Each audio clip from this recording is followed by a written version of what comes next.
রাষ্ট্রবাদের slogan তুলেছিলেন, দেশের জওয়ানদের শহীদ বানিয়ে তাদের রক্তের উপর আপনারা রাজনীতি করেছেন। আপনাদের স্বরূপটা ধীরে ধীরে মানুষের কাছে খসে পড়ছে। মানুষ বুঝতে পারছে যে যারা দেশপ্রেমিক তাদের জন্য এই দেশের সরকারের দরদ নেই। রাজ্যপাল, জম্মু কাশ্মীরের রাজ্যপাল যে রিপোর্ট স্বরাষ্ট্র দপ্তরে পাঠিয়েছিলেন তাদের নিরাপত্তার সঙ্গে স্থানান্তরিত করার বিষয়ে সেই রিপোর্ট গ্রাহ্য হয়নি। আর হয়নি বলে বিজেপি দলের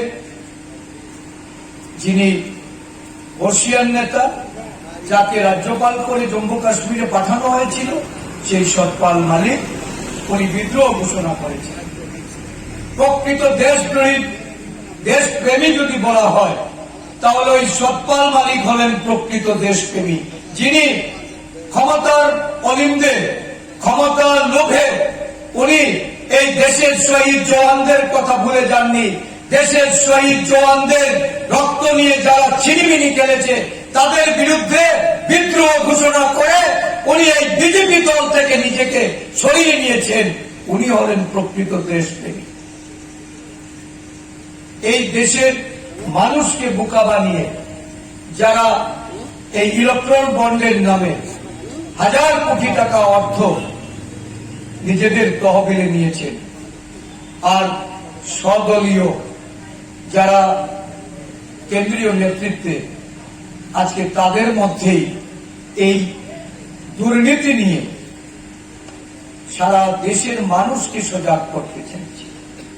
ইলেকট্রাল বন্ডের অর্থ কিভাবে আদায় করা হয়েছে, কারা এই ইলেকট্রাল বন্ড কিনেছেন, এগুলি দেশবাসীর কাছে পরিষ্কার হয়েছে সুপ্রিম কোর্টের নির্দেশ। এসবিআই এর অনিচ্ছা সত্ত্বেও সুপ্রিম কোর্টের নির্দেশ মেনে যখন নামের তালিকা প্রকাশ করতে বাধ্য হয়েছে, এই নামের তালিকায় যাদের নাম উঠে এসেছে এতে কালোবাজারি, মজুদদার, কালো টাকা যারা গচ্ছিত রেখেছেন বিভিন্ন সংস্থাতে, ইডি, সিবিআই, আইটি কে রেড করিয়ে তাদেরকে ভয়ভীতি প্রদর্শন করে তাদের কাছ থেকে যে অর্থ শোষণ করা হয়েছে এবং তাদেরকে অন্যায়ভাবে সুযোগ দিয়ে এই দেশের মানুষের অর্থ লুট করার যে